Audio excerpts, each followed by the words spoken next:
Nos encontramos en las jornadas técnicas de la yerba mate. Tenemos la posibilidad de hablar con el ingeniero Guillermo Reutemann, que va a ser uno de los disertantes de estas jornadas técnicas. Y me gustaría, Guillermo, que nos cuentes de qué trata la charla que vas a dar hoy.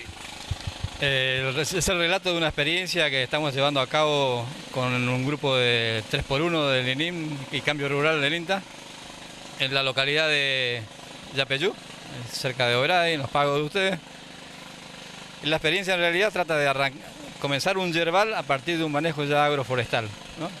Se parte sintéticamente, partimos de una capuera alta que había en el lote y en vez de realizar el rozado tradicional dejando el suelo limpio, hicimos una selección de especies, dejamos en pie una serie de renovales de árboles y dentro de esa parcela trazamos la curva de nivel, respetando la presencia de árboles que había.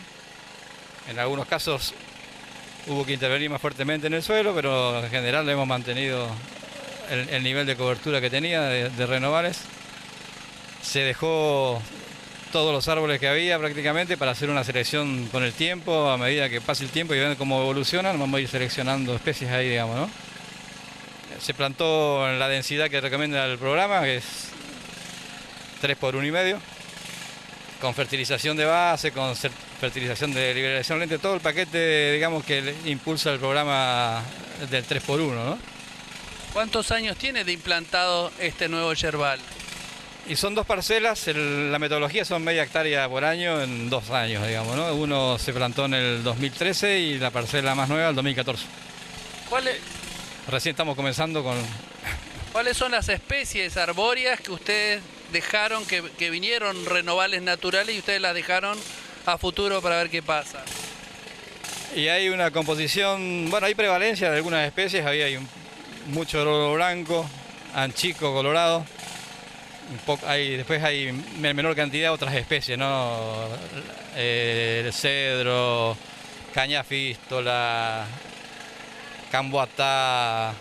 Hemos dejado una serie de especies más, aunque incluso había algunos exóticas como algunos pinos dispersos y paraíso, que también lo hemos dejado, y oportunamente veremos qué camino siguen, digamos, ¿no? Pero por ahora mantenemos la cobertura.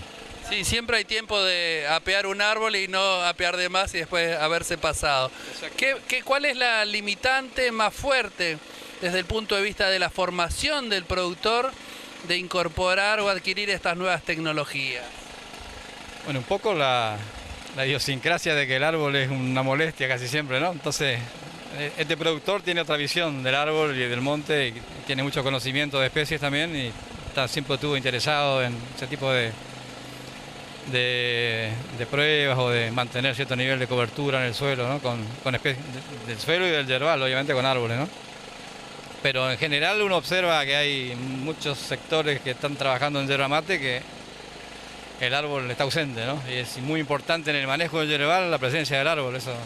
Sí, más allá de la sombra, también todos los nutrientes que desde abajo recicla hacia arriba, y eso sin duda es beneficio para todo el conjunto. Pero vemos a veces que uno de los problemas del productor es el tema de las curvas de nivel, de cómo hacerlas, o porque si las hace estrictamente le quedan como líneas cortos. ¿Cómo se resuelve esa temática?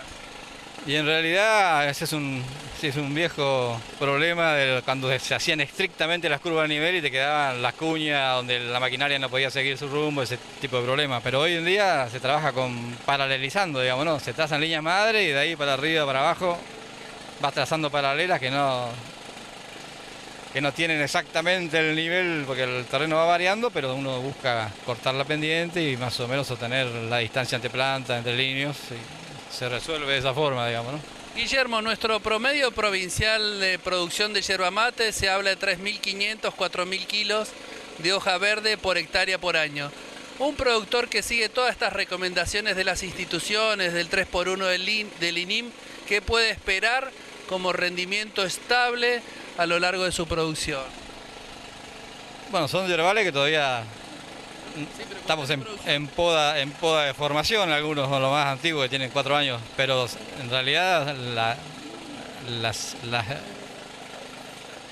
Las plantas tienen un origen policlonal, son provistas por una por parte del INTA de Cerro Azul y otra hemos recibido de otro vivero del norte de la provincia, con potencial en campo, están hablando de 12, 13, 15.000 kilos por hectárea, que por supuesto que no es lo mismo el nivel de ensayo que hacen en la experimental que lo que después puede hacer un productor en el campo, ¿no? Pero uno con una expectativa de mantener un rendimiento estable en el tiempo y cercano a los 8.000 kilos, uno se conformaría, ¿no? Porque además tenés todo el paquete de insumos, que hay momentos que sabemos que el precio no acompaña la inversión, digamos, ¿no?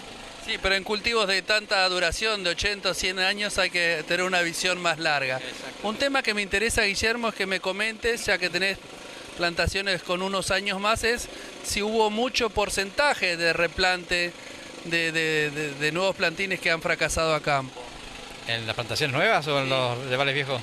No, en plantaciones nuevas hubo que replantar un 3%, un 10%.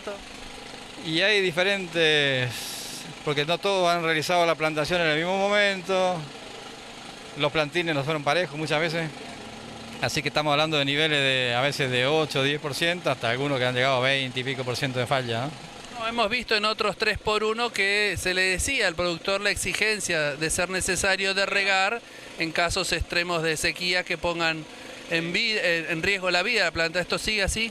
Con riego incluso hemos tenido fallas altas en algunos casos. O sea que el riego no garantizó, pero hemos visto problemas muy típicos de muerte apical con necrosamiento y de ahí va descendiendo la necrosis, se mueve, la planta se emponcha primero en verde, se necrosa y después mueren. O sea, pero no es una cuestión de sequía, sino que puede ser algún problema de hongo o algo que viene tal vez del vivero mismo. Así que el nivel de falla no es solo por seca, sino por problemas sanitarios también, ¿no? ¿Hay algún otro problema de plaga que pueda poner en riesgo esta plantación? Las plantaciones nuevas no. En algunos, las plantas de 2 años, por ejemplo, el año pasado tuvimos algo de presencia de rulo en algunos lotes, pero muy leve y no, sin afectar. ¿Cómo realizan el control de malezas en plantaciones tan nuevas? Y básicamente están usando coberturas verdes, ¿no? Tratar de mantener el suelo cubierto con especie de invierno. Ahí el programa provee de avena o a Seven, ryegrass. Algunos estamos incorporando por su cuenta un poco de vicia, nao incluso. Y después en verano tenemos poroto sable y nosotros trabajamos con crotalarias, con guandú. Y bueno, y la sombra te modifica muchísimo la composición de lo que se llamaría la maleza, ¿no? Que desaparecen especies, por ejemplo, como el pasto azul, que es un problema grave, no solo en los yerbales nuevos, en todos los yerbales. Bajo sombra no tiene ni una incidencia. Entonces, ¿cómo cambiando el sombreado uno también hace un control de las malezas más agresivas? Exactamente, la paja colorada, ¿no? También. Son especies que son muy heliófilas, o sea, necesitan presencia de mucha luz. Sombreándola, vos le cambiás el hábitat y favoreces que se vayan reemplazando por otras más tiernas, menos problemáticas.